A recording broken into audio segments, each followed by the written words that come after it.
मणिपुर पर देश की जनता से माफी कब मांगोगे? आप किसान आंदोलन में शहीद हुए 700 से अधिक किसानों के परिवारों की माफी कब मांगोगे? नोटबंदी के चलते हजारों लोगों के परिवार और छोटे कारोबार बंद हुए, उसके लिए माफी कब मांगोगे?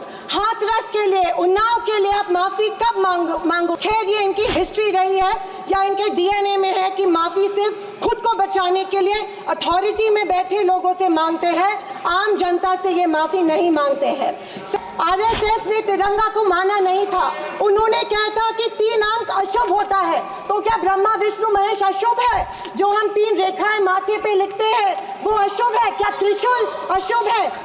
कि प्रधानमंत्री जी उनके ट्विटर हैंडल फॉलो करते हैं जो महिलाओं को गंदी गंदी गालियां देते हैं। इस बात का अफसोस होता है कि प्रधानमंत्री, हमारे देश के प्रधानमंत्री ये करते हैं। होती है गुंडों के घर में सोती है, गांधी को गाली मिलती है, डाकू को ताली मिलती है। क्या आपराधिक चलन हुआ है? संविधान की किसी भी चर्चा या बहस को ये लोग सिर्फ इमरजेंसी पर ले जाते हैं, पर ये भूल जाते हैं कि स्वर्गीय इंदिरा गांधी जी, हमारी पहली महिला पंतप्रधान इंदिरा गांधी जी ने उस वक्त के हालातों के मद्देनजर वो संवैधानिक कदम उठाए थे और उस दौरान हुए गलतियों की माफी भी देश के जनता से मांगी थी। और इतना ही नहीं, उनके विरोधियों ने गठित की गई कमेटी ने उन पर लगे सारे इल्जामों से उन्हें बारी कर दिया था।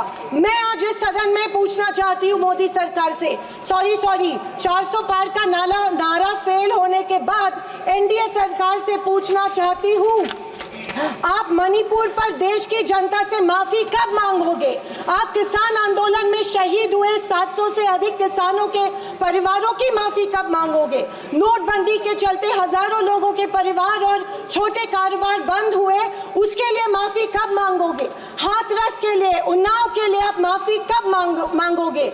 आए दिन महिलाओं पर हो रहे अत्याचारों के लिए माफी कब मांगोगे? जो बदलापुर में मासूम बच्चों के ऊपर मोलेस्टेशन हुआ, उसके लिए आप कब माफी मांगोगे?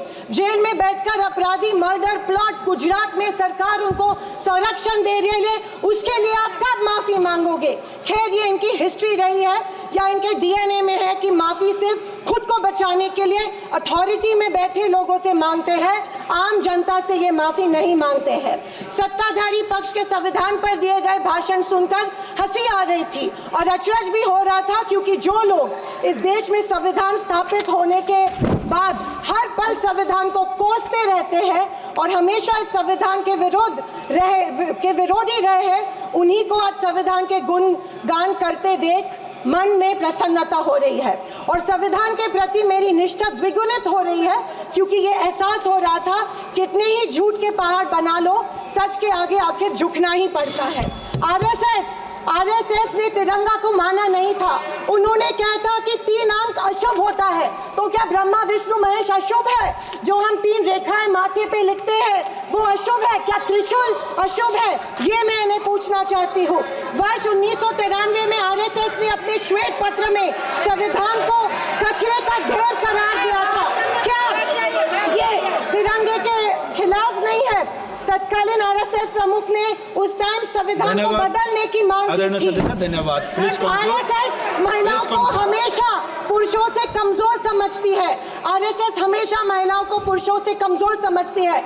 ये अफसोस होता है कि प्रधानमंत्री जी उनके ट्विटर हैंडल फॉलो करते हैं जो महिलाओं को गंदी गंदी गालियां देते हैं। इस बात का अफसोस होता है कि प्रधानमंत्री, हमारे देश के प्रधानमंत्री ये करते हैं। जनवरी 26, 2001 में इन्होंने तिरंगा माना और इतने सालों बाद तिरंगे को नागपुर में होस्ट किया। अध्यक्ष महोदय, मैं 2024 के लोकसभा इलेक्शन के बाद इन्हें एहसास हुआ कि संविधान को ज्यादा छेड़ेंगे तो सत्ता हाथ से निकल सकती है, इसीलिए अचानक संविधान के प्रति इनको प्यार उमड़ने लगा।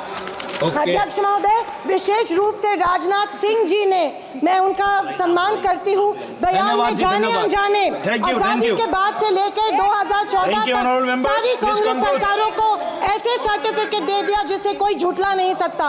उनके मुताबिक संविधान की बदौलत एक गरीब का बच्चा प्रधानमंत्री बना, लेकिन उसकी नींव कांग्रेस के। Sir 2 minute sir please. मैं आखिर में यही कहना चाहती हूँ, मैं भारत का, मैं कुछ पंक्तियां कहना चाहती हूँ।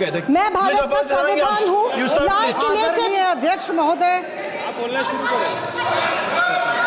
हिंदी की एक प्रसिद्ध कविता की कुछ पंक्तियों से। एक सेकंड, मैं भारत का संविधान हूँ, लाल किले से बोल रहा हूँ। मैंने तो समता सौंपी थी, तुमने फर्क व्यवस्था कर दी। मैंने न्याय व्यवस्था दी थी, तुमने नर्क व्यवस्था कर दी। हर मंजिल ठहरी कर डाली, गंगा भी मैली कर डाली। न्याय व्यवस्था भी रोती है, गुंडों के घर में सोती है।